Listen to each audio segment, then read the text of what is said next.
नमस्कार, स्वदेश एजेंडा देख रहे हैं आप और मैं हूं आपके साथ राखी। देश में एसआईआर को लेकर चल रहे घमासान के बीच एक और मुद्दा चर्चा का विषय बना है। दरअसल चुनाव आयोग पर लगातार हमलों को लेकर देश की 272 प्रमुख हस्तियों ने राहुल गांधी को लेकर खुला पत्र जारी किया है। उन्होंने कांग्रेस और विपक्षी नेताओं पर इलेक्शन कमीशन की छवि धूमिल करने का आरोप लगाया है। पत्र में कहा गया है कि बिना सबूत गंभीर आरोप लगाकर संवैधानिक संस्थाओं को कमजोर करने की साजिश हो रही है। इसमें 16 पूर्व जज हैं, 123 सेवानिवृत्त नौकरशाह हैं, 14 पूर्व राजदूत और 133 पूर्व सैन्य अधिकारी शामिल हैं। अब सवाल इस बात का है कि एसआईआर को लेकर हंगामा पहले से जारी है। पूरे बिहार इलेक्शन में इसे बड़ा मुद्दा बनाया गया, तब इन 272 प्रमुख हस्तियों ने आवाज क्यों नहीं उठाई? चुनाव आयोग सही है या गलत, ये कौन तय करेगा? कई सारे सवाल हैं, विस्तार से चर्चा करेंगे। उससे पहले देखिए ये रिपोर्ट।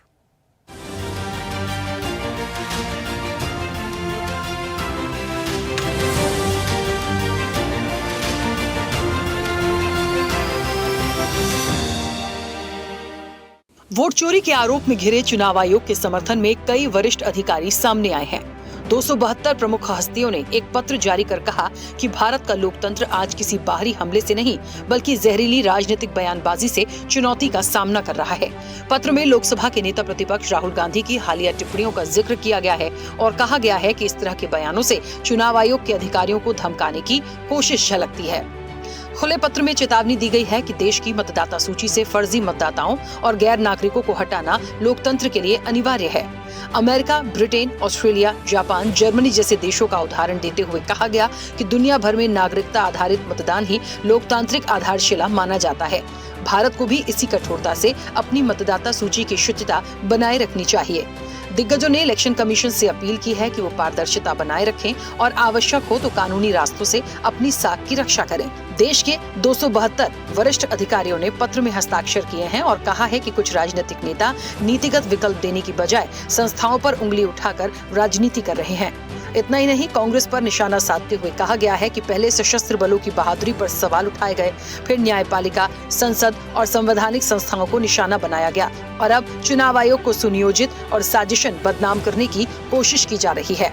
एक्चुअली अपने को नहीं देखना चाहिए। अगर कोई सवाल उठाते हैं स्टेक होल्डर्स, तो इलेक्शन कमीशन को चाहिए कि उनके सारे संदेहों को, सारे चिंताओं को दूर करने के लिए जो प्रॉपर एक इन्वेस्टिगेशन होता है वो करके फैक्चुअल पोजीशन बता दी जाए, ताकि सबको, न केवल उनको बल्कि हमारे सारे मतदाताओं को, सभी सिटीजन्स को भी ये आश्वस्त किया जा सके कि हमारे सिस्टम में किसी भी तरह की कोई खामी नहीं है। Rahul Gandhi LOP leader of opposition नहीं, लीडर ऑफ प्रोपेगेंडा है और जिस प्रकार से उन्होंने एक प्रकार की सुपारी ली है भारत के संवैधानिक संस्थाओं के खिलाफ, वो केवल देश में ही नहीं बल्कि विदेश में भी जाकर भारत की संवैधानिक संस्थाओं पर कुठाराघात करते हैं। और जब भी परिवार तंत्र हारता है, 95 चुनाव हारे तो बोलते लोकतंत्र पे खतरा आ गया, इंडिया इज इंदिरा, अब राहुल इज इंडिया हो गया है। तो आज जो रियलिटी चेक देने का काम उनको जनता की ओर से भी हुआ है, उनके साथियों की ओर से भी हुआ है, कांग्रेस के नेताओं की भी ओर से हुआ है और अब इंटेलेक्चुअल्स ने भी कहा है कि संविधान को टारगेट करना बंद कीजिए। पर ये लोग वो है जिन्होंने हमेशा अंबेडकर जी का अपमान किया और आज भी वही कर रहे हैं। अब 140 करोड़ से ज्यादा देश के आबादी में 272 ये कौन से प्रतिष्ठित लोग हैं? मुझे तो नहीं पता कितने प्रतिष्ठित हैं, लेकिन हाँ, ये पोस्ट रिटायरमेंट बीजेपी के एम्प्लॉयमेंट एक्सचेंज में आवेदन करता जरूर लग रहे हैं। आपने काफी सारे इन लोगों का नाम लिया जो पदों पर रह चुके हैं, इनमें से एक व्यक्ति भी पूर्व चुनाव आयुक्त नहीं है, एक व्यक्ति ऐसा नहीं जिसने चुनाव आयोग में कभी काम किया हो। तो ये सब अपने कार्यक्षेत्र के बाहर की बातें कर रहे हैं।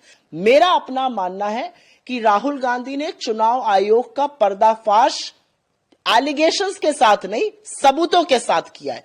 इन सबूतों को देखकर क्या इन 272 लोगों ने अपनी आंखों पर पट्टी बांध ली है?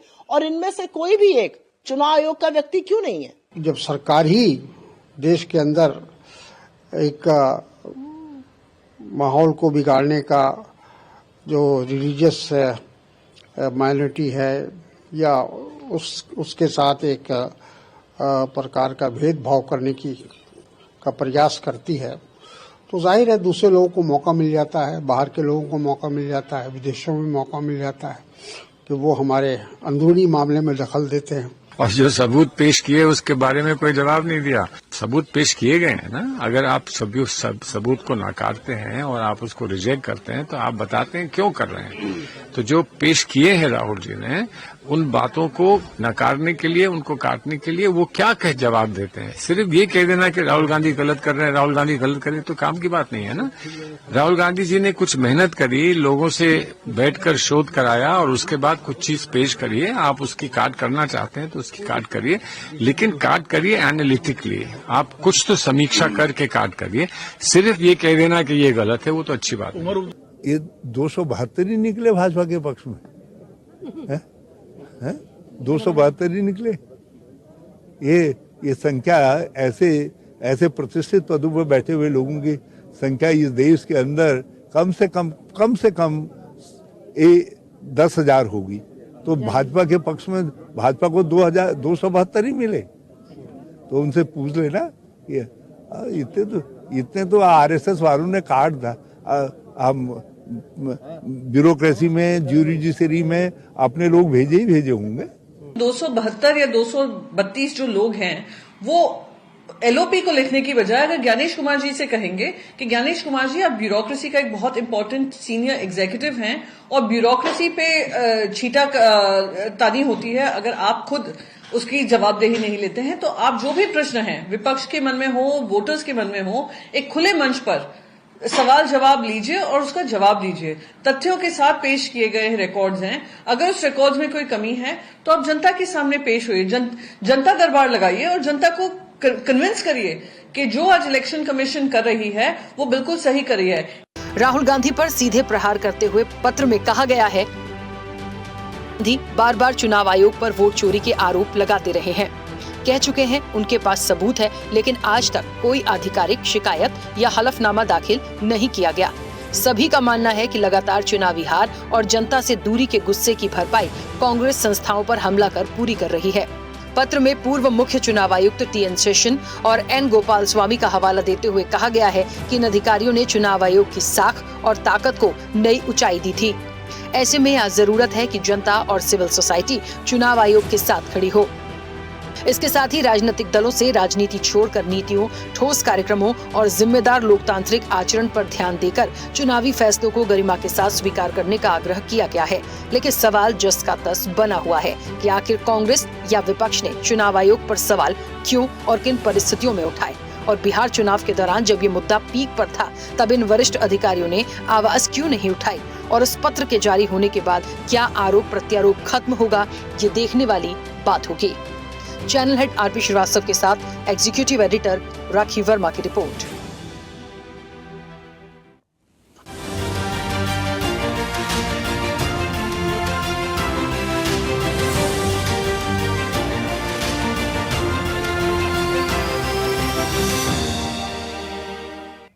चलिए, तो वोट चोरी का सवाल है और चिट्ठी पर बवाल है। अब देखिए, जो विपक्ष है उनके सवाल अपनी जगह पे जायज हैं, और जो वरिष्ठों की चिट्ठी आई है, इस चिट्ठी पर सवाल सिर्फ इसलिए आ रहा है क्योंकि आप अब क्यों बोल रहे हैं। जब एसआईआर शुरू हुआ था, फिर विवाद होना शुरू हुआ, पूरा इलेक्शन निकल गया, तब ये सारी चीज़ें नहीं आई। और एक बात और, जिस तरीके से यूबीटी की सांसद कह रही थी, उन्होंने कहा कि ये राहुल गांधी और कांग्रेस को लिखने की बजाय, आप उनको कटघरे में खड़ा करने के बजाय इलेक्शन कमीशन से कह दें कि 18 डेटा जो चाहता है विपक्ष या पब्लिक डोमेन में होना चाहिए, आप वो कर देते तो शायद ये बवाल इतना होता ही नहीं। तो देखिए, दोनों तरफ से आरोप प्रत्यारोप हैं, सवाल अपनी अपनी जगह पे दोनों के जायज हैं, लेकिन ये कौन तय करेगा कि इलेक्शन कमीशन को क्या करना है, नहीं करना है, वो सही है या गलत है। बवाल बढ़ता जा रहा है। हम सीधे चर्चा पर चलेंगे। हमारे साथ मेहमान जुड़े हैं। सबसे पहले आपका परिचय करा दें। भारतीय जनता पार्टी का पक्ष रखेंगे आपसे कुछ देर में महेश वर्मा, अभी हमारे साथ कनेक्ट नहीं है, स्वागत है उनका चर्चा में। कांग्रेस का पक्ष रखेंगे डॉक्टर शिवानंद हुल्लियारकर। शिवानंद जी, आपका भी बहुत स्वागत है। समाजवादी पार्टी का पक्ष रखेंगे आपसे कुछ देर में विवेक पांडे। विवेक जी जुड़ गए हैं हमारे साथ। विवेक जी, बहुत स्वागत चर्चा में जुड़ने के लिए। राजनीतिक विश्लेषक है संदीप चौधरी। संदीप जी, आपका भी बहुत स्वागत है। और स्वदेश न्यूज के channel head RP Srivastava ji हमारे साथ जुड़े हैं। आरपी श्रीवास्तव जी, आपका भी बहुत स्वागत है। मैं चर्चा की शुरुआत सबसे पहले शिवानंद जी आपसे करूंगी। मुझे सुन पा रहे हैं? जी सर, एसआईआर, वोट चोरी अब किसी से छिपी नहीं है, और क्या है, कैसी है, उस पर मुझे नहीं जाना। अभी तक तो ठीक है, सत्ता पक्ष था, जितनी बातें आनी थी वो आ गई। अब 272 जो वरिष्ठ अधिकारी हैं, जो पूर्व वरिष्ठ अधिकारी हैं, रिटायर्ड हैं, उन लोगों ने बहुत खुलकर एक पत्र लिखा, कई सारी चेतावनियों से भरा हुआ, सुझावों से भरा हुआ। एक सुझाव उसमें इलेक्शन कमीशन को लेकर था, लेकिन आप लोगों को और राहुल गांधी को लेकर साफ तौर पे कहा कि आप लोग ये अच्छा नहीं कर रहे हैं। अब सबसे बड़ा सवाल ये होता है कि उनके तरफ से तो जितनी बातें हैं, जो हमारे विश्लेषक हैं, मैं उनसे पूछूंगी, लेकिन अब आप लोग क्या करेंगे? आप लोग तो सब तरफ से घिरते ही चले जा रहे हैं, कोई साथ नहीं दे रहा, सत्ता पक्ष तो देता भी नहीं। जनता ने जो नतीजे दिए बिहार में, अदरवाइज मत लीजिएगा, मैं बस कनेक्ट करके बात कर रही हूं, उससे भी ये लगता है कि चलिए पब्लिक साथ नहीं थी। अब जो ये सीनियर हैं, रिटायर्ड हैं, वो भी साथ नहीं दे रहे हैं, क्या करेंगे? गुड इवनिंग राखी जी, पूरा पैनलिस्ट को नमस्कार। Thank you Gyanesh Gupta ji, Sandhu ji and Joshi ji, thank you. संविधान के बार बार वोट चोर, गद्दी चोर इनको चल रहे। ये 272 जो लेटर चिट्ठी लिखा है हमारा नेता जननायक, देखो इतना ही इनके 272 सम्मानित, बहुत सम्मानित जज साहब है, 30 और 123 ब्यूरोक्रेसी है, उसके बाद फौजी है, बहुत सम्मानित लोग है, बहुत मानता हूँ राखी जी मैं। अगर इतना ही है तो अमित शाह जी को पूछ सकते हैं जस्टिस लोया का हत्या कैसा हो गया। अगर इतना है, चुनाव आयोग को क्यों नहीं पूछते वोट चोर गद्दी चोर? बिहार में इतना अच्छा माहौल था, ब्राजील की मॉडल आज हरियाणा में 22 बार वोटिंग हुआ। अगर इतना है 226 लाभार्थी, बीजेपी के लाभार्थी बोलता हूं मैं, रिटायर्ड ऑफिसर, कुछ लाभार्थी तो नहीं है इनके पास, सीबीआई ईडी इनकम टैक्स नहीं गए हैं इनके पास, कोई चुनाव आयोग का कुछ, चुनाव आयोग रिटायर्ड चुनाव आयोग कोई भी 272 में नहीं है। क्यों नहीं है भाई? और ये भूल गए क्या 272 सम्मानित लाभार्थी, बीजेपी आरएसएस के लाभार्थी? अगर सुप्रीम कोर्ट जस्टिस 4 लोग गेट ऑफ इंडिया के सामने बैठ के आंदोलन प्रोटेस्ट कर रहे थे, वो नहीं दिख रहे? एक साल मणिपुर जल रहे थे, वो 272 लाभार्थी जो रिटायर्ड ऑफिसर है, लाभार्थी बोल रहा हूं मैं, बीजेपी लाभार्थी, इनको उस टाइम नहीं दिखा है। मणिपुर में माता भगिनी को पीट रहे थे, रेप हो रहे थे और हत्या हो रहे थे, वो नहीं दिख रहे। युवा युवती को लाठीचार्ज हो रहा था, पेपर लीक हो रहा था, वो नहीं दिख रहे। नरेंद्र मोदी जी आज सुब्रमण्यम स्वामी डेली बैठ के कुछ कुछ अनाप शनाप जो चाहिए वो बोलता है। हमारे घर पे भी माता भगिनी है, सुनने के लिए शर्म आता है। हर आदमी, आप ही देखिए, ये 272 लाभार्थी को नहीं दिख रहे। महाराष्ट्र से आता हूँ, महाराष्ट्र में वोट चोर हुआ है, लोकसभा इलेक्शन में हम जीते, विधानसभा में वो लोग जीते, उस टाइम क्वेश्चन नरेंद्र मोदी अमित शाह को पूछने का और चुनाव आयोग को पूछने का 272 लाभार्थी को नहीं आता है।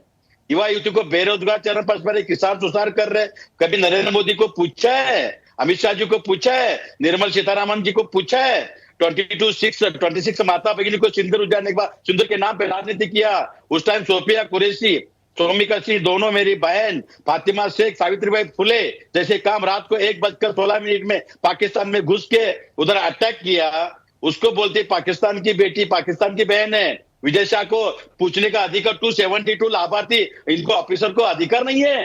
एक ब्यूरोक्रेसी 272 सम्मानित रिटायर्ड जज साहब, अब ब्यूरोक्रेसी फौजी, इनको ये पता नहीं है। एक ब्यूरोक्रेसी की बेटी मानसी सोनी के पीछे नरेंद्र मोदी ने कितना क्या क्या नहीं किया, ये नहीं दिखता है। पूरा फैमिली डर के अमेरिका में चुप के रहा, ये नहीं दिखता है। जस्टिस लोया का हत्या हुआ, ये 272 इनको पूरा सम्मानित, इनको ये नहीं दिखता। जस्टिस लोया का हत्या हुआ, हरियाम पांडा का हत्या हुआ, ये नहीं दिखता है। क्या चल रहे हैं?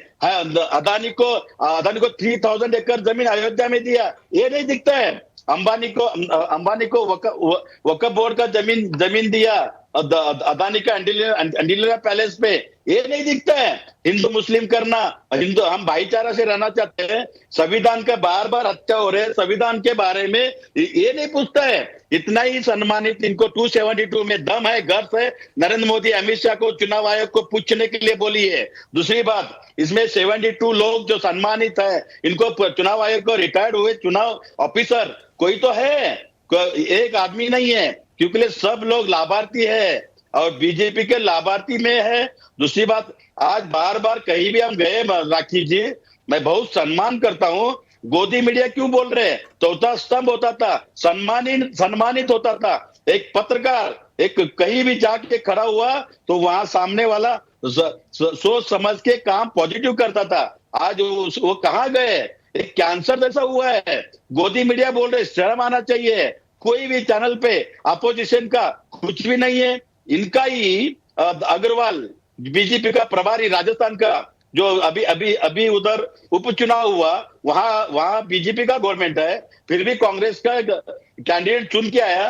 वो खुद दास, उन्होंने, मैं ये नहीं कह रहा हूं, ये खुद मीडिया टाइम्स ऑफ इंडिया में फ्रंट पेज में पूछा गया, उन्होंने, वो दास अग्रवाल बोलता है, राधाकृष्ण दास अग्रवाल जी बोलते हैं, चुनाव आयोग हमारे जेब में, अपोजिशन को जिंदा रखने के लिए छोटा मोटा चलता है। शिवानंद जी, इनका स्टेटमेंट है। शिवानंद जी सुनिए, ये मैं नहीं कह रहा हूं। देखिए, राहुल गांधी ने इतने सारे प्रेस कॉन्फ्रेंस करी, बहुत सारी चीजें, आप जिस मॉडल का जिक्र कर रहे थे उसका भी ब्यौरा आया, कितने वोट डले, और भी उन्होंने अपनी प्रेस कॉन्फ्रेंस जब की है, बहुत सारी चीजों को सामने रखा, बहुत सारी वोटर लिस्ट को सामने रखा कि कैसे वोट डले हैं, किसको डेड बताया गया। उसके बावजूद ये सब लोग जो हैं वरिष्ठ, इन्होंने अपनी चिट्ठी के माध्यम से ये कहा है कि आप लोग कोई भी आधिकारिक या कोई ऐसा सबूत नहीं दे पाए हैं जिससे आप कटघरे में इलेक्शन कमीशन को खड़ा करेंगे, तो इन चीजों का ध्यान रखा जाए। अब फिर वो क्या था? इसका मतलब राहुल गांधी ने जो दिखाया वो झूठ था। अभी सुनिए, ये लोगों ने इनका पहला माननीय 272 लाभार्थी, बीजेपी आरएसएस का लाभार्थी को सीबीआई इनकम टैक्स कभी हुआ है क्या देखना पड़ेगा। इनका कोई लाभार्थी कुछ फायदा चल रहा है क्या? कोई चेयरमैन, वाइस चेयरमैन या कोई कमेटी में है क्या? कोई सांसद है क्या? देखना पड़ेगा। जस्टिस गोगोई का ब्लैकमेल करके श्री राम प्रभु जी का ऑर्डर उनके जेब में लिया, ये भी देखना पड़ेगा। आज भी जस्टिस वर्मा के घर पे इतना बड़ा पैसा मिला, तो माननीय 2072 जो माननीय है, उनको पूछने का अधिकार नहीं है? क्यों नहीं पूछा? अरे पूछो ना। हाँ, डोनाल्ड ट्रम्प आज भी बोल रहे, इस बार मैंने करवाया। अरे पूछो ना, सम्मानित 272 नरेंद्र मोदी जी को दम है। कांग्रेस पर या राहुल गांधी पर बात आई है तो आप लोग इन 272 लोगों से पूछ लीजिए कि किस बिना पे आप ये दावे या बातें कर रहे हैं। राखी जी, ये कांग्रेस, देखिए, आप पर सवाल आया तो आपको जवाब देना पड़ेगा ना। राखी जी, मैं जवाब ही दे रहा हूँ। उपराष्ट्रपति धनखड़ साहब कहाँ है? ये पूछने का अधिकार 272 सम्मानित ऑफिसर को है। पूछो, है दम। राष्ट्रपति मुर्मू जी, श्री राम प्रभु जी का इतना बड़ा हुआ था क्वेश्चन, क्यों नहीं पूछा? आदिवासी एक महिला, वो राष्ट्रपति थे, सम्मानित थे, मेरी माँ समान थे, उनको नहीं बुला। ये पूछने का अधिकार सम्मानित को नहीं है? क्यों नहीं भाई, क्यों नहीं? बॉन्ड के नाम पे भ्रष्टाचार किया, क्यों नहीं पूछा? बीजेपी आरएसएस का इतना बड़ा कार्यालय और कचहरी बन गया, क्यों नहीं पूछा? महाराष्ट्र में वोट चोरी हुआ, हरियाणा में वोट चोरी हुआ, बिहार में वोट चोरी हुआ। बिहार में आप देखिए, राखी जी 30 सेकंड ले रहा हूं। इंदिरा गांधी जी का 1984 में हत्या होने के बाद कांग्रेस का रेट 10 to 9 नहीं था, बीजेपी का, नरेंद्र मोदी जी का इतना बिहार में। अरे चोरी करना है तो जरा संभाल के तो करो। बैंक में राखी जी आपके अकाउंट में समझो 10 करोड़ है और लोगों को दिख रहे राखी के अकाउंट में 10 करोड़ है। लोग राखी जी पे क्यों देते हैं? नहीं राखी जी, आप हमारे सम्मानित है और आप हमारे एक कांग्रेस के कार्यकर्ता करके आप हमारे बात आप रख रहे हैं, बहुत अच्छा लग रहा है। देखिए राखी जी, 10 करोड़ आपके अकाउंट में है और 16 करोड़ चेक पास हो गया। How can? कैसा हुआ? अरे पूछने का अधिकार तो है। ये 272 सम्मानित ऑफिसर, ये लाभार्थी तो नहीं है बीजेपी आरएसएस का। मैं पूछना चाहता हूँ, मणिपुर चल रहा था, मणिपुर के टाइम क्यों नहीं पूछा? जम्मू कश्मीर में इतना एलजी ने बोला, भारतीय जनता पार्टी जुड़ी हमारे साथ। मैं जवाब देती हूँ। शिवानंद जी, चलिए, बहुत लंबा समय मैंने दिया, सबकी प्रतिक्रिया आ जाए एक बार। चुनाव आयोग के दोनों फिर कंटिन्यू करेंगे ना सर, रुकिए। दोनों दामाद आए से क्यों नहीं पूछ रहे? कितना भ्रष्टाचार किया, क्यों नहीं पूछ रहे? ठीक है, एक सेकंड। महेश जी मुझे सुन पा रहे हैं? राखी जी। अरे शिवानंद जी रुकिए तो सर, कितना समय दिया मैंने? Please 1 minute. ठीक महेश जी बोलिए। नमस्कार महेश जी, 272 लोग कांग्रेस के अकॉर्डिंग आप लोगों के लाभार्थी हैं, मतलब बीजेपी के लाभार्थी हैं। बहुत सारे सवाल उधर से आए हैं कि उनके बारे में नहीं पूछा गया। आप ये वोट चोरी पे कहां बात कर रहे हैं? इलेक्शन कमीशन से पूछ लीजिए, इतना पेट दर्द है तो सर ये लाभार्थी हैं नहीं हैं? और ये जो पूरा माजरा फिर आया, क्या है इसके पीछे? कहां से आ गए ये अचानक से? देखिए पता नहीं, गवर्नमेंट लिखवा दे पता नहीं मतलब ये जो है लोकतंत्र पे ये किस तरह का आघात करने पे उतारू हैं, किस प्रकार का इनका विध्वंसकारी सोच है, ये इसी बात से पता चलता है। इस देश में अभी 2022 में 197 लोगों ने सरकार के खिलाफ चिट्ठी लिखी। उससे पहले असहिष्णुता, इंटॉलरेंस के बारे में 47 बुद्धिजीवियों ने सरकार के खिलाफ चिट्ठी लिखी। हमने कब कहा कि आप लोग ऐसे चिट्ठी लिख के और कहीं आप लोग कांग्रेस की मदद कर रहे हो या कहीं सरकार के खिलाफ कोई एजेंडा सेट कर रहे हो? लेकिन सवाल ये नहीं है, सवाल ये है कि एक व्यक्ति जो है विपक्ष का नेता, एक जिम्मेवार व्यक्ति है, कांग्रेस का एक शिखर पुरुष है, उस व्यक्ति को कहीं चुनाव में चुनाव आयोग के लेकर अगर कोई आपको सस्पेंस है, कोई आपको किसी तरह की शंका है, किसी तरह से दिक्कत है, कोई प्रॉब्लम है, आप कह रहे हो कि हमारे पास सबूत है, तो आपके सबूत के ऊपर अगर चुनाव आयोग ने जो इंक्वायरी करी, या वो कर्नाटक को लेकर है जहां आपकी सरकार बनी, जहां पर सरकार बनने के बाद आप ये कह रहे हो कि वहां पे कहीं चुनाव वोटर लिस्ट में गड़बड़ी हुई, कहीं जो है एक ही पते पे इतने सारे लोगों को रजिस्टर्ड कर दिया गया।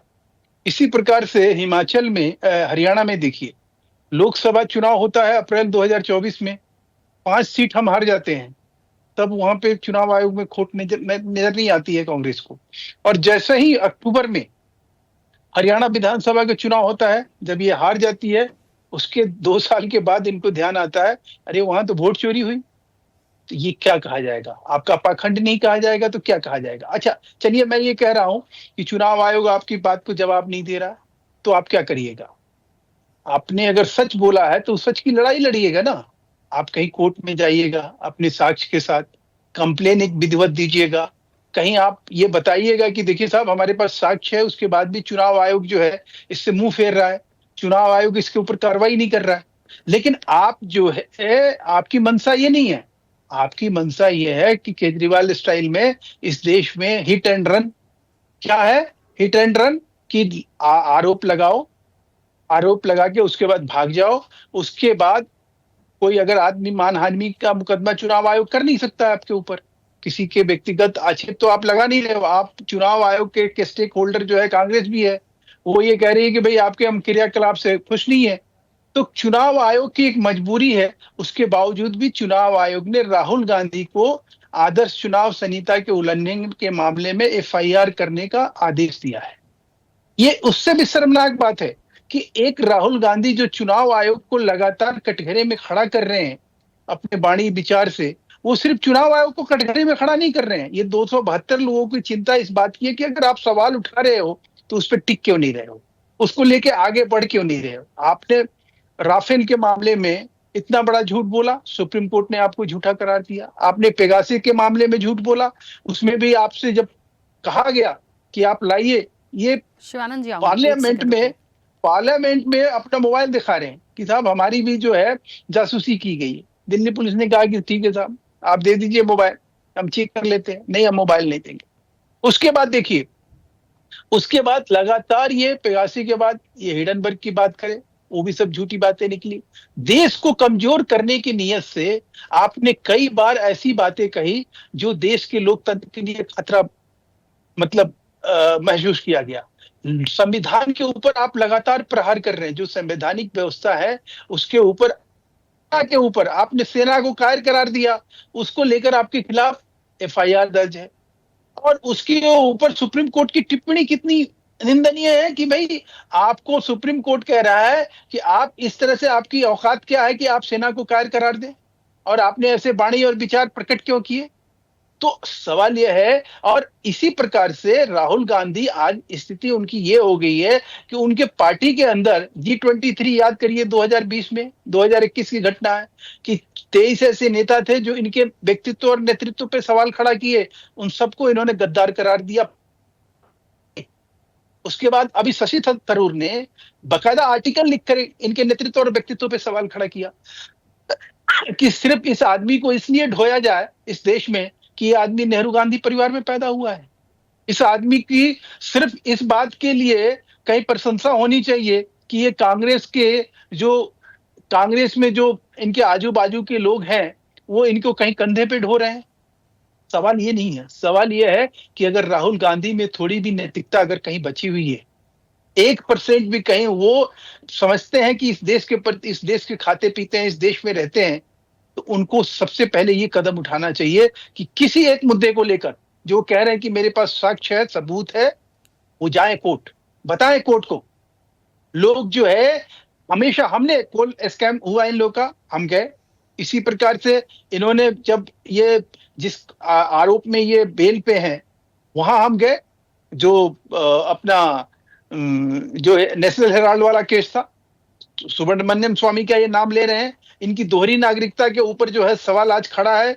इलाहाबाद हाई कोर्ट ने स्वतः संज्ञान लेते हुए इनकी दोहरी नागरिकता के ऊपर जो है हियरिंग कर रहा है। सोनिया गांधी जी जैसे इनके शिखर नेता जो है गैर कानूनी तरीके से वोट बनाने का जो कारनामा है वो इनके नाम से दर्ज है।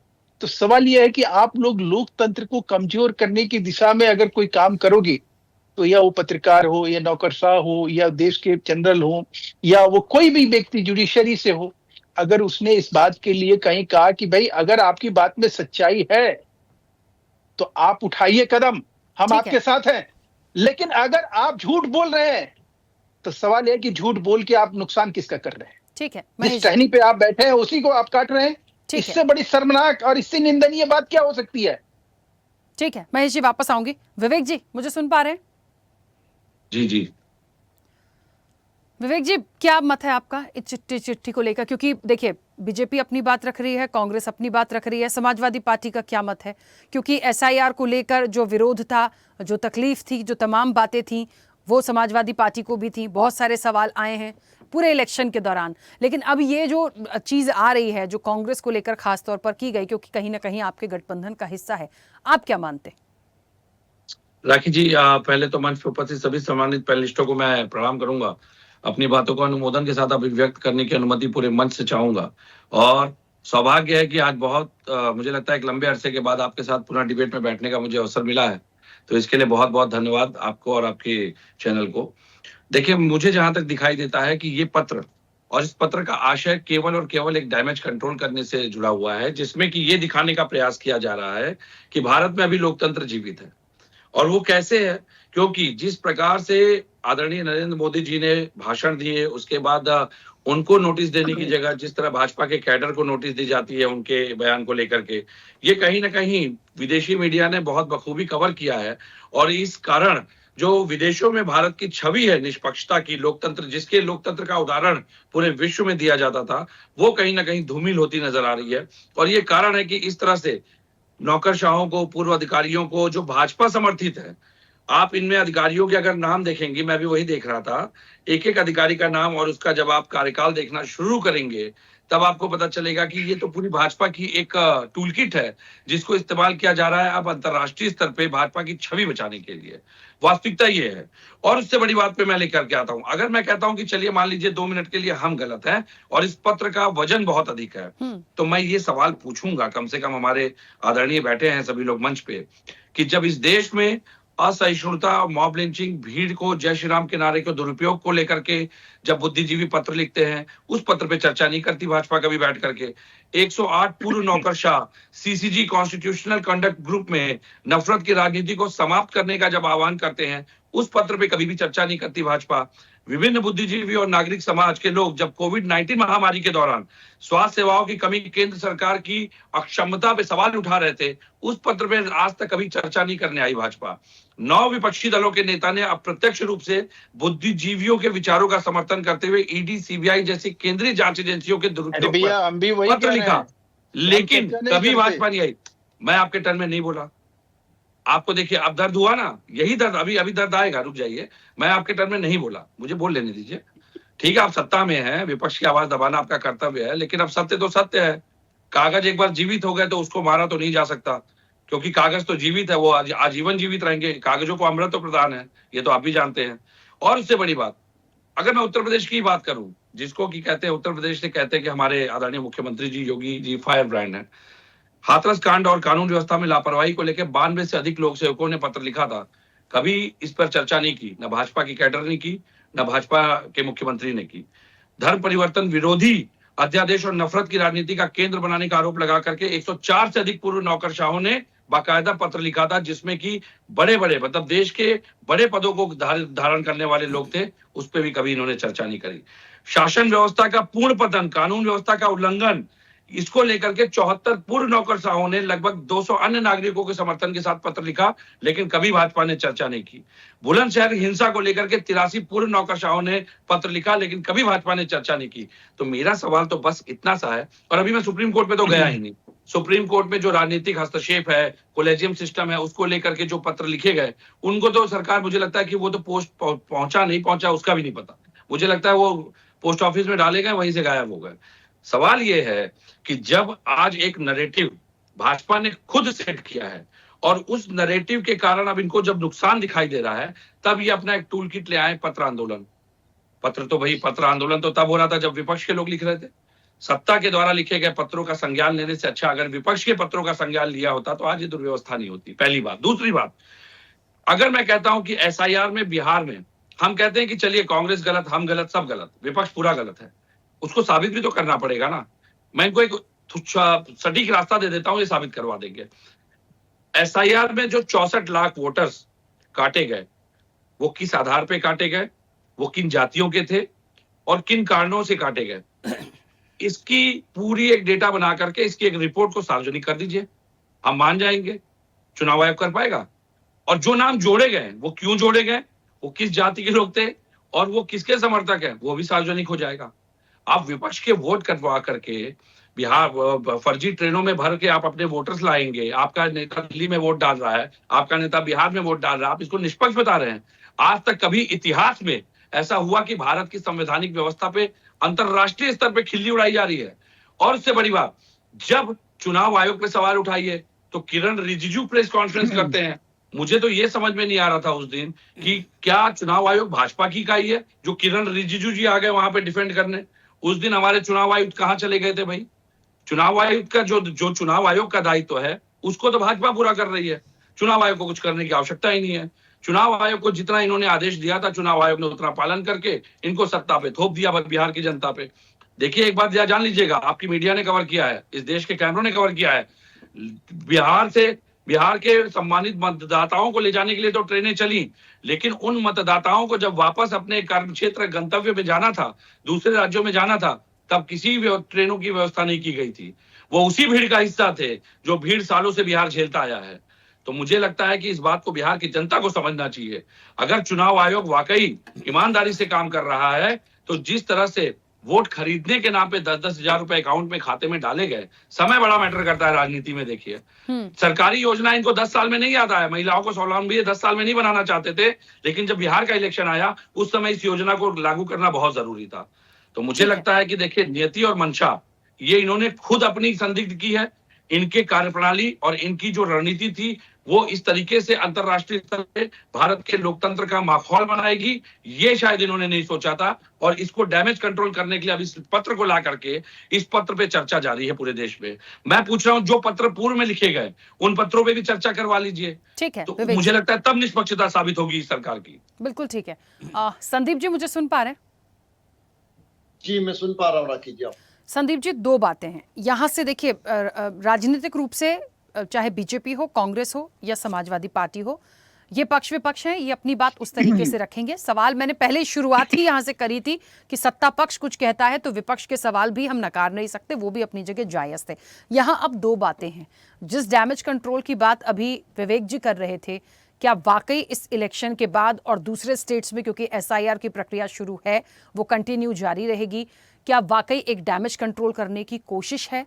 पहला सवाल। दूसरी चीज ये, बार बार इस पूरी चर्चा में एक बात आई है, वो ये थी कि यदि आप सही हैं और आप सही हैं तो आप सबूत, ये 272 हस्तियों ने कहा सबूतों को दिखाइए, आधिकारिक तौर पर पुष्टि कर दीजिए, कानूनी रूप से लड़ते रहिए। तो भाई इलेक्शन कमीशन को यदि लग रहा था कि एक संवैधानिक संस्था होने के नाते, स्वतंत्र संस्था होने के नाते उन पर इस तरह के आरोप लगे हैं, तो वो भी एक मजबूत अपनी साख को बचाने के लिए कानूनी रूप से आगे आ सकते थे। ये 272 लोगों ने कहा है कि इलेक्शन कमीशन को भी फिर कानूनी सहारा लेना चाहिए था कि आप इस तरह से छवि धूमिल ना करिए। तो सर दोनों तरफ से ऐसा तो हुआ ही नहीं, तो फिर था क्या? देखिए राखी जी, जिस तरीके से ये 272 लोगों को सामने ला करके चीजें रखी गई है, ये एक मनोवैज्ञानिक दबाव बनाने की कोशिश है। ये चुनाव आयोग को मजबूत दिखाने की और विपक्ष को कमजोर दिखाने की साजिश है। ये साफ पता चलता है कि ये पॉलिटिकल प्लानिंग है, पॉलिटिकल हिसाब से किया गया है कि ताकि बीजेपी को भी एक साइड किया जाए, डायरेक्ट बीजेपी के लोग भी प्रोटेक्ट ना कर पाए। और चुनाव आयोग तो आपको पता ही है, सामने आकर के सफाई देता ही नहीं है। तो कुछ ऐसा मैनेज किया जाए, लोगों को ये लगे कि राहुल गांधी या विपक्ष गलत है और ये 272। अगर कल कांग्रेस पार्टी अपना एक मैसेज अंदर कन्वे कर देती है कि 500 लोगों को एक नोटिस देना है, तो कल 500 आ जाएगा। अगर समाजवादी कल कह दे कि 1000 लोगों को इस तरीके का एक नोटिस निकालना है, वो आ जाएगा।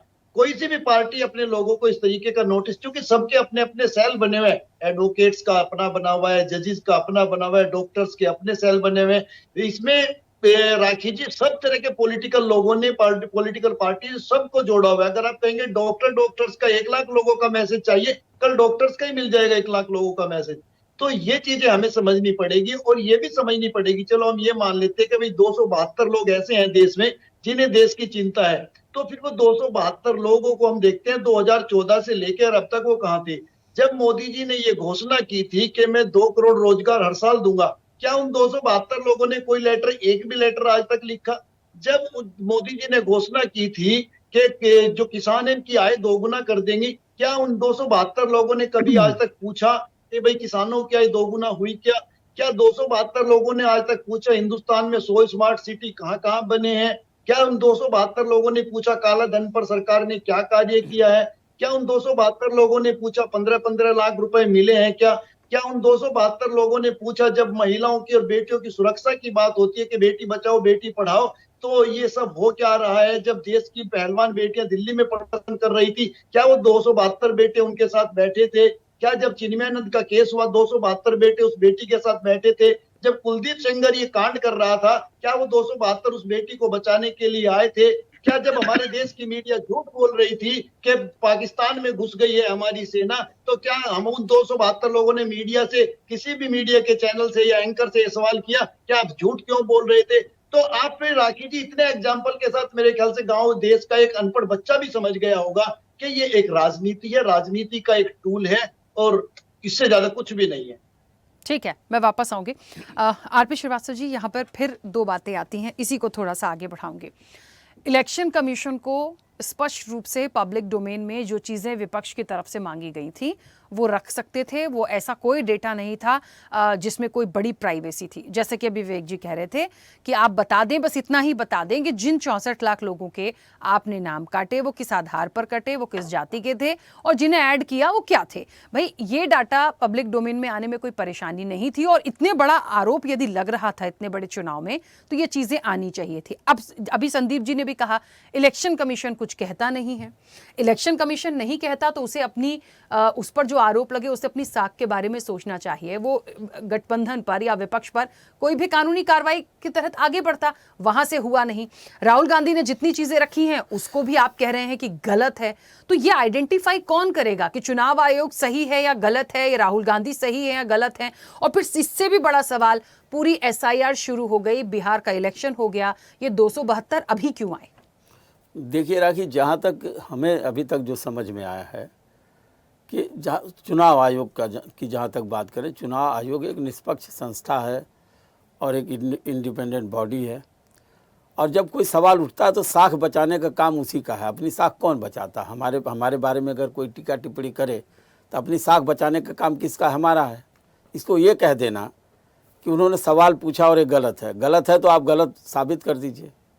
ये नहीं कहने का मतलब है कि आप जो है आप जाइए कोर्ट जाइए, अदालत जाइए, तमाम चीज़ें जाइए। अभी मैं पूर्व चुनाव आयुक्त का एक बयान भी सुन रहा था जिसमें उन्होंने ये कहा कि देखिए 272 लोग वही हैं, प्रतिष्ठित हैं चाहे अप्रतिष्ठित हों, वही हैं जो देश के नागरिक और देश के मतदाता हैं। 140 करोड़ की आबादी में अगर 272 लोग ये सवाल खड़ा करते, मान लिया जाए कि बहुत सारे ब्यूरोक्रेट्स हैं, बहुत सारे जजेज हैं, पूर्व रिटायर्ड जज हैं, बहुत सारे आर्मी के लोग हैं, लेकिन इनको भी निष्पक्ष कहा नहीं जा सकता। अगर ये सवाल उठा रहे हैं तो क्या पक्षपात नहीं कर सकते हैं? इस पर सवाल नहीं उठाया जा सकता। एक सबसे बड़ी बात यह है कि आपका काम है, आपने जो है डैमेज कंट्रोल करने के लिए कुछ लोगों की एक टीम बनाया और सवाल दे दिया कि भाई चलो राहुल गांधी जो है देश के संवैधानिक संस्थाओं को नुकसान पहुंचा रहे हैं, तमाम बातें सामने आती हैं। विपक्ष के नेता हैं, एलओपी होने के नाते उन्हें ऐसा नहीं करना चाहिए, बिल्कुल नहीं करना चाहिए। राहुल गांधी को देश और संविधान और तमाम देश की संस्थाओं पर भरोसा होना चाहिए, लेकिन भरोसा कब होगा? जिन पर भरोसा होना चाहिए वो भरोसा दे दें। जैसे हमने पूछा कि भाई चुनाव आयोग ये बता दे, हमारा ही वोट है। आज अभी देखिए मध्य प्रदेश भी मुझे लगता है जहाँ से चैनल चल रहा है, यहाँ पर भी SIR की प्रक्रिया शुरू है। आपने देखा होगा कि आप भी गए होंगे, आपके घरों में फार्म आ गए हैं, बहुत सारे कौन से नाम ये देखिए रिवीजन होना चाहिए, बिल्कुल होना चाहिए। कितने वोटर्स हैं, कितने नहीं हैं, जो नहीं हैं उनके नाम पर हो सकता फर्जी वोट पड़े। चुनाव आयोग की प्रक्रिया जरूरी है। 2003 के बाद अब अगर जो है SIR लागू हो रहा है तो निश्चित रूप से ज़रूरी है। लेकिन एक और भी पक्ष, दूसरा पक्ष भी है कि अगर कहीं इस तरह की स्थितियाँ SIR के बाद भी आती हैं तो सवाल तो चुनाव आयोग पर खड़ा होगा। भाई उनको कसौटी पर कसा जाएगा कि क्यों ऐसे वोटर्स रुक गए, या क्यों ऐसे लोग नहीं हैं, या जिनके नाम कट गए। बहुत सारी परेशानियां हैं वोटरों के बीच में। मुझे लगता है कि 5:30 बजे के डिबेट में आपने ये भी कहा भी होगा कि किस तरह की दिक्कतें हैं। तो सवाल ये है कि ये संस्था है और लोगों की दिक्कतों को दूर करे। देखिए मतदाता देश का इसी लोकतंत्र का एक हिस्सा है, और लोकतांत्रिक संस्थाओं को मजबूत होना है तो मतदाताओं का भी विश्वास लेना पड़ेगा। किसी 1-2 लोग या 10 लोग, 20 लोग, 150, 100, 150 लोग मिलकर के कोई बात करते हैं तो उन्हीं से पूरा जो है पारदर्शिता नहीं आ जाती है। हाँ, इतना ज़रूर है कि राहुल गांधी ने जो सवाल उठाया, राहुल गांधी अभी भी सवाल उठाते जा रहे हैं। अगर मान लो राजनीतिक एजेंडा ही मान लें कि इसका फ़ायदा उनको बिहार में उठाने के लिए ये ज़ोर शोर से उठाया वोट चोरी का मुद्दा, लेकिन बिहार की जनता ने उनको वोट नहीं किया, वहाँ पर महागठबंधन को वोट नहीं मिला, मिल किसको गया? सत्ता पक्ष को दिया। तो ये राजनीतिक व्यवस्था में कई चीज़ें हैं, केवल एक मुद्दा ही काम नहीं करता है।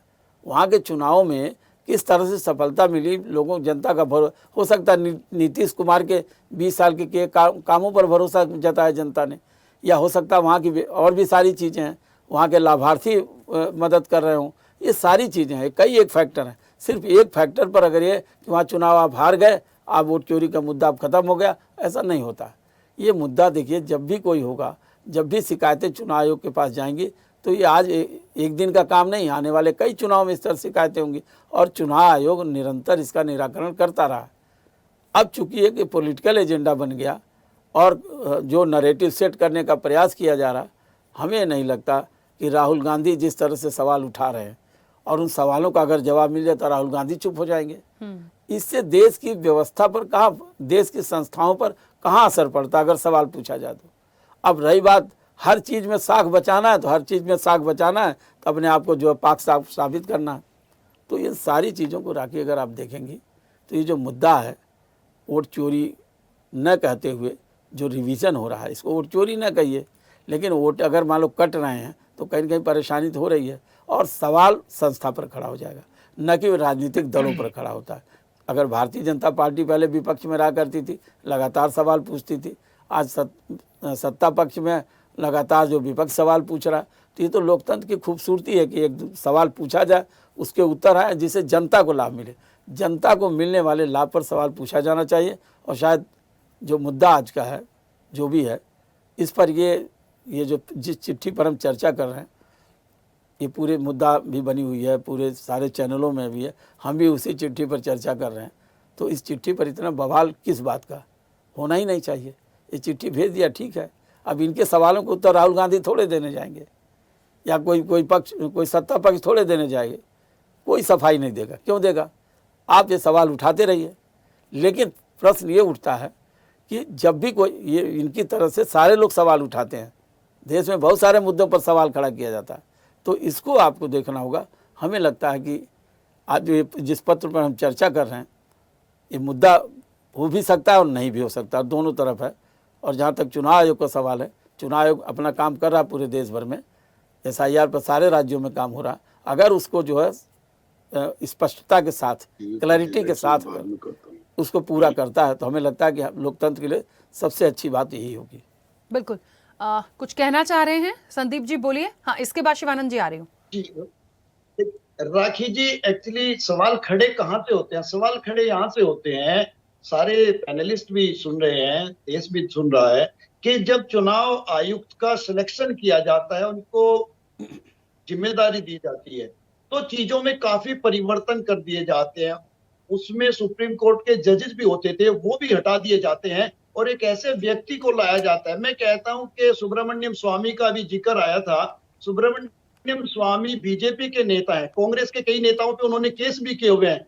आप ऐसे व्यक्ति को बना दीजिए चुनाव आयुक्त, दे दीजिए उनको जिम्मेदारी, पता चल जाएगा, विपक्ष भी देख लेगा और सरकार भी देख लेगी। लेकिन नहीं, चूंकि एक गृह मंत्री के साथ लंबे समय तक वो कनेक्ट हैं, वो इस तरीके के व्यक्ति हैं कि हमने देखा उनकी वीडियो भी वायरल हुए, एक जगह अमित शाह जी के पैर छूकर वो आशीर्वाद ले रहे हैं, तो चीजें अपने आप में संदेहास्पद हो जाती हैं राखी जी, तभी इस तरीके के सवाल उठते हैं। फिर हमने ये भी देखा है कि अनिल मसीह, क्या अनिल, इतने बड़े देश में 272 अनिल मसीह नहीं हो सकते भारतीय जनता पार्टी के पास? हो सकते हैं ना। तो अनिल मसीह को क्या सजा हुई है? क्या उसको फांसी चढ़ा दिया गया? क्या ये हमारे प्रजातंत्र के साथ खिलवाड़ नहीं था? अगर उसको एक सख्त मैसेज चला जाए तो दूध का दूध पानी का पानी हो सकता है। या जिस तरीके से हमारे देश में बहुत सारे आईएएस अधिकारी काम करते हैं, हर जिले में एक डीएम भी बैठा है, उनकी भी जवाबदेही है। अगर गलती पकड़ी जाती है, आपने देखा होगा कई बड़े बड़े अधिकारी सस्पेंड भी हुए, जेल भी गए हैं। इसी तरीके से आप कर दीजिए कि अगर आपकी चोरी या गलती पकड़ी जाती है तो आपको भी कटघरे में खड़ा किया जाएगा, आपको भी सजा हो सकती है। लेकिन उनको पूरे तरीके से सुरक्षा कवच दे दिया गया है, तो सवाल खड़े होते हैं। ठीक है, हाँ शिवानंद जी कुछ कहना चाह रहे हैं, बोलिए। हाँ राखी जी, ये देखिए, माननीय चुनाव आयोग अमित शाह जी के पैर छू रहे और उनके अंडर ही काम किया। इनके ऊपर 302 का मर्डर का हत्या है। इन्होंने पीडब्ल्यूडी सेक्रेटरी थे केरल में, वहाँ एक बड़ा कॉन्ट्रैक्टर का अच्छा काम किया था। उसका पैसा कमीशन खाने के चक्कर में उसको बहुत तकलीफ दिया। उसके सुसाइड नोट पे ये गुप्ता जी का नाम है, मर्डर केस है। दूसरी बात, अमित शाह जी का देखिए ना किस तरह से पैर छू रहे हैं, शर्मनाक है ये। क्या अपेक्षा करना है चुनाव आयोग? निष्पक्ष होना चाहिए। दूसरी बात, कल राखी जी बीजेपी, मेरे को ऐसा चिंता लग रहा है कि कल अगर 300 लोगों का चुनाव बिना कुछ लड़ना नहीं, कुछ नहीं, डायरेक्टली चुनाव आयोग जो गुप्ता जी है डायरेक्ट सर्टिफिकेट दे दिया, तो उनके अगेंस्ट कहीं भी नहीं जा सकते, कोई कार्रवाई नहीं कर सकते हैं। चंद्रचूड़ साहब को हटा दिया, उधर हटा के इधर अमित शाह जी को बिठाया, नरेंद्र मोदी जी, ये दोनों मिलके अलीबाबा 40 और पार्टी चला रहे। उसमें एलओपी राहुल गांधी जी का कुछ भी बात नहीं होता है। इनको तकलीफ ये हो रहा है, राहुल गांधी को टारगेट इसलिए कर रहे, 10 साल ये दोनों रंगा बिल्ला, जितना चाहिए लफड़ा किया, जो चाहिए उन्माद किया। इस टाइम एलओपी राहुल गांधी जी आने के बाद उनको बहुत गहरा नरेंद्र मोदी और अमित शाह को मिर्ची लगा है। हमने चुनाव आयोग को क्वेश्चन पूछा तो बीजेपी को मिर्ची लगता है। क्यों भाई, क्यों?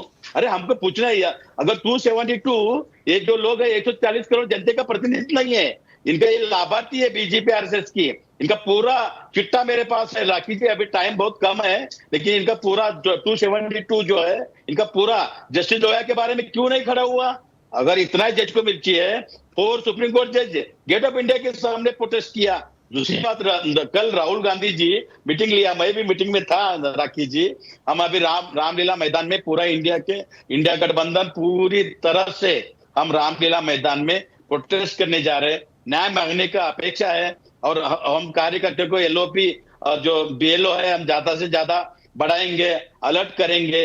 ये लोगों ने टारगेट करके इस तरह से काम कर रहे, दबाव, नरेंद्र मोदी, चुनाव आयोग कहीं ना कहीं दबाव में आके कम से कम अपोजिशन के जरा तो सुनना चाहिए। इन्होंने क्या किया, 1.5 मंथ में माता भगिनी को कोई पिक्चर दिखा सकता है क्या?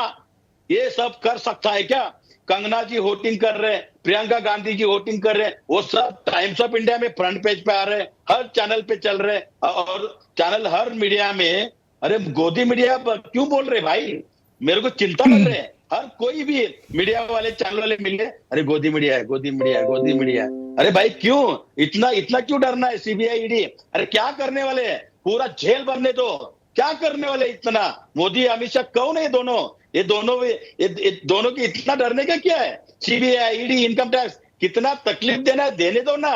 हमारा नेता एलओपी का 2 साल सजा दिया, उनका घर पूरा खींच के लिया, पप्पू बोल के अरबों करोड़ रुपए इन्होंने ऐड चलाया, बदनामी किया। लेकिन हम डरने वाले नहीं है, हम कांग्रेस के कार्यकर्ता हिसाब तो लेगा। कभी ना कभी हमारा सरकार आने के बाद 272 जो लोग हैं, इनका दामाद, इनके सब बच्चे, इनको सीबीआई ईडी नोटिस में भेजूंगा और मैं जरूर होम मिनिस्टर बनूंगा। फिर हिसाब तो होगा, तब क्वेश्चन तो पूछेंगे। और एक भी बीजेपी कार्यकर्ता बाहर नहीं दिखेगा, एक भी नेता नहीं दिखेगा। उस टाइम सीबीआई ईडी इनको प्यार का लेटर तो भेजूंगा, हिसाब तो होगा। जिस तरह से उन्माद कर रहे हैं ये अच्छी बात नहीं है। और दूसरी बात, बिहार में 10-10 हजार रुपए ये नरेंद्र मोदी जेब से नहीं है, मोदी साहब के पप्पा ने पैसा नहीं दिया, मोदी सरकार के पप्पा ने नहीं दिया। गोर गरीब दलित पिछड़ों आदिवासी माइनॉरिटी का पैसा, सरकारी पैसा एक दिन पहला, वो भी छुट्टी के दिन 10-10 हजार रुपए माता बहनों के अकाउंट में डाला, लाच दिखाया। उस टाइम चुनाव आयोग कहा था? ये 72 माननीय सम्मानित कहा गया?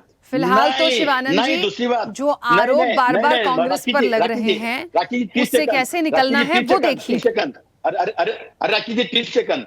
कोविड के टाइम, कोरोना के टाइम नरेंद्र मोदी को हर माता भगिनी को 10-10 हजार रुपए देने का नहीं, उनको दिमाग में नहीं आया।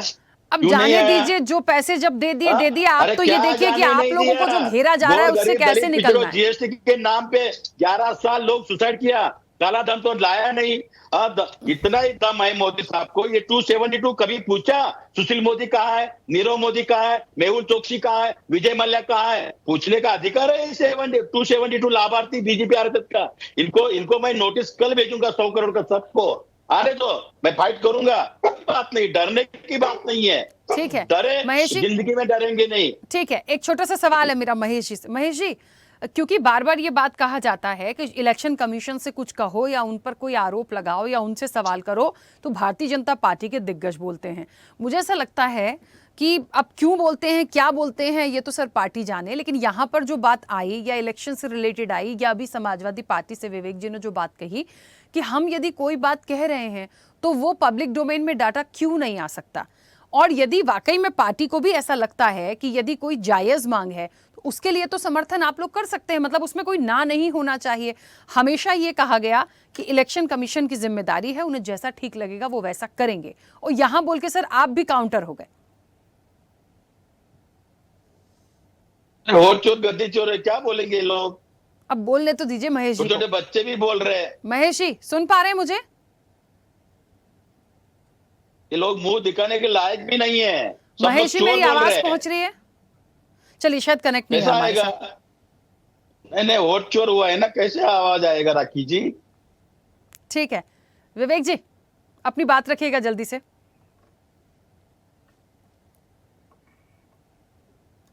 अनम्यूट करिए विवेक जी, अनम्यूट करिए। जी राकेश जी, मैं 2 खबर पढ़ दूं पहले। India election commission under fire from opposition, ये अरब न्यूज ने प्रिंट किया है। Why India election commission is facing a test of creditability, ये बीबीसी न्यूज ने कवर किया है।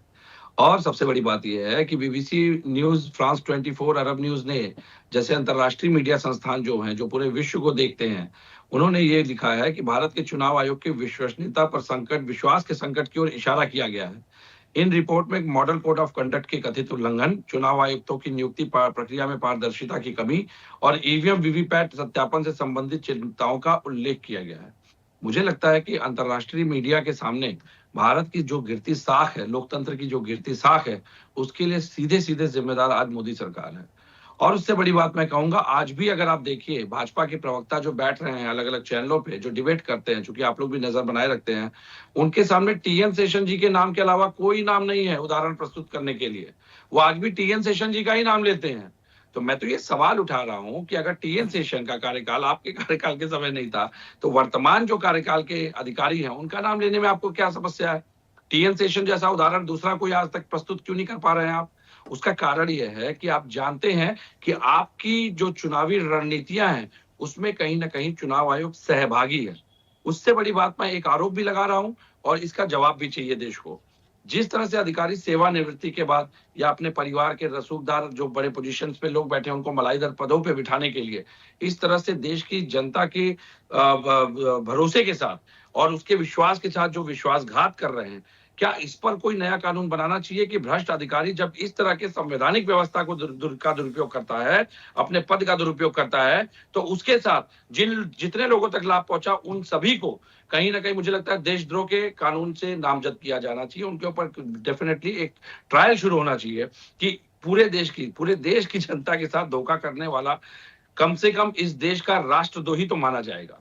मुझे लगता है कि उसको ब्लैकलिस्ट घोषित करने की जरूरत है, ऐसा कानून लाने की आवश्यकता है। वरना इन अधिकारियों की चमड़ी इतनी मोटी हो चुकी है कि ये देश की जनता को खुलेआम दिन दहाड़े धोखा दे रहे हैं, और उसके बाद भी वो टूल किट ला करके ये दिखाने का प्रयास करते हैं कि विपक्ष गलत है। हम कह रहे हैं हमने एक आरोप लगाया, उस आरोप की जांच तो होनी चाहिए। उस जांच को निष्पक्षता से करने के लिए आप पैनल बना लीजिए, विपक्ष का पैनल होगा, आपका पैनल होगा, हमें क्या आपत्ति है, लेकिन हमारे लोग भी रहेंगे उस पैनल में, ताकि उस बात की सत्यता को सामने लाया जा सके। लेकिन जिस तरह से माहौल बनाया हुआ है, जिस तरह से इस समय दुरुपयोग हो रहा है, अगर यही स्थिति रही तो मुझे लगता है कि वो ठाकुर का कभी कुआं हुआ करता था, ठाकुर का कबीला अब शुरू हो जाएगा। ठीक है, चलिए, क्योंकि समय की सीमा है, बहुत संक्षिप्त प्रतिक्रिया आरपी श्रीवास्तव जी। राखी शिवानंद जी, बात, अमित शाह जी गुजरात से 10 IAS ऑफिसर बिहार के लिए स्पेशल लेके आया, उनको प्रमोशन कितना हो गया, सब लिस्ट है मेरे पास। उनको भी सीबीआई ईडी नोटिस भेजूंगा, आप भी एक लिस्ट जारी करिए। ठीक है, मैं एक संक्षिप्त प्रतिक्रिया आरपी श्रीवास्तव जी आपकी। वो 10 ऑफिसर ये को इन सबसे ब्लैकलिस्ट इतर एक करेंगे बहुत हम। बड़ा सवाल है भारत की लोकतांत्रिक प्रक्रिया पर, इस चुनावी प्रक्रिया पर, जिस तरीके से बाहर के कंट्रीज में भी जो न्यूज़ आ रही हैं, जो चीजें जा रही हैं, जो मैसेज जा रहा है, ये आने वाले समय के लिए कितना बड़ा खतरा है। क्योंकि आप समझ रहे हैं लोकतांत्रिक व्यवस्था पर सवाल उठाना एक छवि को कहीं ना कहीं खराब करता है। राखी, देखिए, हमारे देश का लोकतंत्र बहुत मजबूत है, और जहाँ तक विदेशी मीडिया हो, चाहे जो भी हो, खबरें उठाने वाले लोग हैं, हम सिर्फ उन्हीं पर रिलाई नहीं कर सकते हैं। हाँ, ये उनका काम है समाचार प्रसारित और प्रकाशित करने का, उन्होंने किया है। जो यहाँ पर जो चीज़ें सामने आती हैं उसको मीडिया उठाता रहता है, तो इससे कोई हमारी प्रजातांत्रिक व्यवस्था पर, हमारी जो है लोकतंत्र पर कोई खतरा है नहीं। हाँ, इतना ज़रूर है कि सवाल उठते रहेंगे, विपक्ष हमेशा सवाल उठाएगा, सत्ता पक्ष उसका जवाब देगा। अब सवाल चूँकि चुनाव आयोग से है, तो चुनाव आयोग सक्षम है, और चुनाव आयोग के पास बहुत सारी सिस्टम है जिसके माध्यम से जवाब देगा। तो हमें लगता है कि इन सारी चीज़ों से कोई लेना देना नहीं है। सवाल यहाँ ये खड़ा है कि 272 लोगों ने चिट्ठी लिखी, तो इन 272 लोगों में, अभी विवेक जी बोल भी रहे थे कि जो ब्यूरोक्रेसी है, ब्यूरोक्रेसी उसकी भी अपनी एक शाख है, तो जिसकी शाख पर हमेशा सवाल उठाया जाता है, ऐसे लोग भी सवाल करें, तो ये तो लोकतंत्र है। देखिए, लेकिन सबसे बड़ी बात है कि सारे लोग मतदाता हैं, और देश का मतदाता उसको सुरक्षित रखना चुनाव आयोग का काम है। जहाँ तक भारत सरकार का काम है, भारत सरकार हमेशा जो है उसको प्रयास करना चाहिए कि इन मुद्दों पर बहुत ज़्यादा सीधे ना करके पूरे सिस्टम पर में सुधार करने की ज़रूरत है। बिल्कुल, चलिए, क्योंकि समय भी हो गया, आप सभी मेहमानों का बहुत शुक्रिया इस चर्चा में जुड़ने के लिए। तो एक बात तो बहुत स्पष्ट रूप से आई है, वोट चोरी का सवाल है, चिट्ठी पर बवाल। अब ये 272 लोगों की चिट्ठी पर बवाल हो रहा है, ये जारी रहेगा, क्योंकि कांग्रेस और राहुल गांधी पर सीधा सीधा इस पूरे पत्र में बोला गया है, लिखा गया है, तो जवाब अब कांग्रेस और राहुल गांधी को देना है। रही बात इलेक्शन कमीशन की, तो देखिए, सबको अपनी अपनी जगह पर यह बात बिल्कुल सही है कि जिसकी साख पर सवाल आएगा, जवाब तो उसी को देना पड़ेगा। तो यदि ये ऐसे ही चलता रहेगा तो फिर ये आरोप प्रत्यारोप खत्म नहीं होंगे। लेकिन ये मामला एक अच्छा मैसेज तो नहीं देता। अब क्योंकि SIR जारी है, दूसरे राज्यों में भी ये प्रक्रिया शुरू हो चुकी है, तो इस चीज को आगे ना बढ़ाते हुए जो इलेक्शन कमीशन से बातें की जा रही हैं, वो भी इस चीज की गंभीरता को समझकर यदि जवाब देते हैं तो बहुत बेहतर होगा। चर्चा में इतना ही, बने रहिए स्वदेश न्यूज के साथ। सबसे पहले देश। ऐसे ही वीडियोस के लिए लाइक करें, शेयर करें, फॉलो करें, YouTube पर जाकर सब्सक्राइब कर बेल आइकन दबाना ना भूलें, और ताजा अपडेट्स के लिए स्वदेशलाइव.com पर जरूर जाएं।